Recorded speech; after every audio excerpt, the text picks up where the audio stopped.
A paz do Senhor, seja mais uma vez bem-vindo ao canal do Estudo Bíblico José Carlos Maciel. Meu nome é José Carlos. Para mim é um prazer ter você aqui inscrito no canal.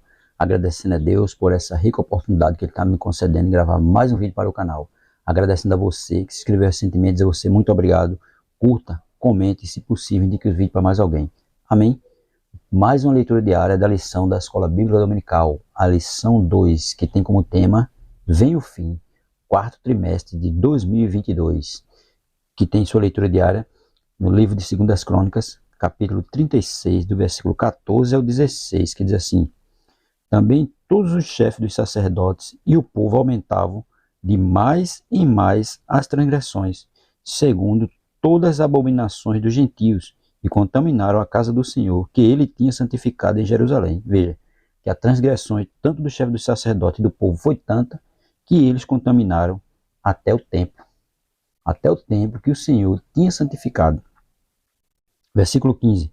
E o Senhor, Deus de seus pais, lhes enviou a sua palavra pelos seus mensageiros, madrugando e enviando-lhes, porque se compadeceu do seu povo e da sua habitação. Veja, mesmo eles vivendo, transgredindo as leis de Deus, fazendo tudo quanto era de errado que os ímpios faziam, mas mesmo assim, Deus ainda se compadeceu deles e enviou seus mensageiros.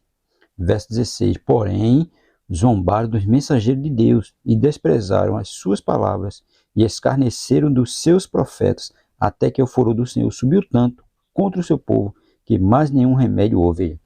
Mesmo ele vivendo, transgredindo as mensagens de Deus, mesmo transgredindo a casa do Senhor, profanando a casa do Senhor, que o Senhor tinha santificado, Deus ainda manda os mensageiros. O que é que eles fazem? Eles zombam dos mensageiros e não dão ouvido à palavra do Senhor. 2 Crônicas, capítulo 36, verso 14, diz assim: aumentavam de mais em mais transgressões, segundo todas as abominações dos gentios.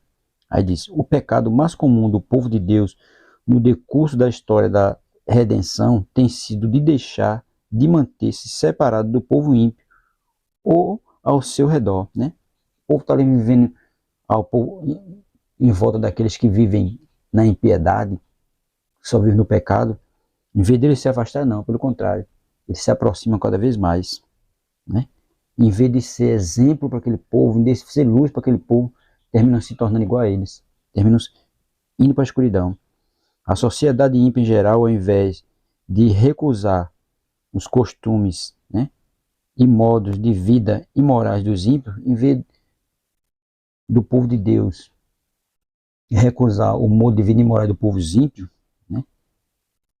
Quase sempre o povo de Deus deixa-se atrair e conforma-se à cultura do meio da qual ele habita, né? Ele está ali em volta daquela cultura ímpia, em vez de ele recusar e não se aproximar, pelo contrário, ele se aproxima cada vez mais e termina se conformando com aquilo ali. E daqui a pouco está tudo do mesmo jeito. 2 Coríntios 36, verso 15, diz: porque Deus se compadeceu. Os mensageiros de Deus que bradam contra os pecados do povo crente, quando este se conforma com o mundo, assim o fazem movido pela compaixão de Deus, pregam suas mensagens com a firme esperança de que ninguém venha perecer.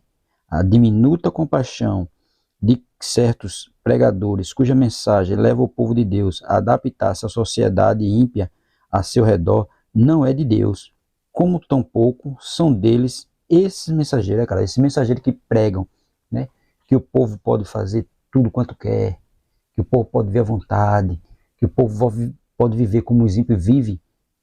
Essas mensagens não são de Deus e nem esse mensageiro pertence a Deus. Esses são mensageiros apóstolos, são que vivem longe de Deus.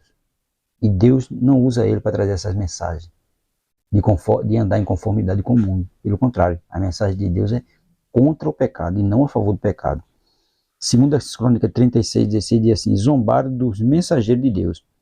Entre os mensageiros enviados a chamar o povo de Deus ao arrependimento estavam Isaías, Jeremias e Ezequiel. Zombar dos mensageiros de Deus é a mesma coisa que desprezar as palavras de Deus. Quem menospreza os profetas que condenam o pecado, a culpa e a apostasia está rejeitando o próprio Deus.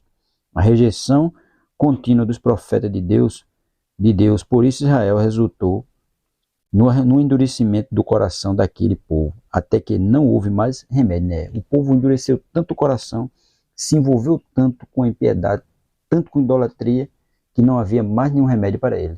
E o remédio para ele foi o quê? O exílio. O remédio para ele foi o quê? A escravidão. O remédio para ele foi o quê? Os muros de Jerusalém iam abaixo, o templo ia abaixo, o templo profanado, levaram todos os utensílios, levaram tudo, por quê? Por conta da impiedade do povo. Por conta do povo deixar ouvir a palavra de Deus. Porque Deus enviou os mensageiros, mas eles não quiseram ouvir. Só quiseram andar de acordo com o seu bel prazer, fazendo as coisas que os seus vizinhos faziam. E Deus não viu outro remédio para isso, a não ser o exílio. Por quê? Eles estavam completamente afastados de Deus, só vendo a idolatria. O povo escolhido de Deus, que era para ser luz para aquele que estava em sua volta, o que estava envolvido só nas trevas. E o único remédio para Deus foi exílio, ser escravo em Babilônia. Então, nós não podemos nos conformar com as coisas do mundo. A Bíblia deixa bem claro, não vos conformeis com as coisas deste mundo, mas renovai pela renovação do vosso entendimento, para saber qual é a perfeita, boa e agradável vontade de Deus.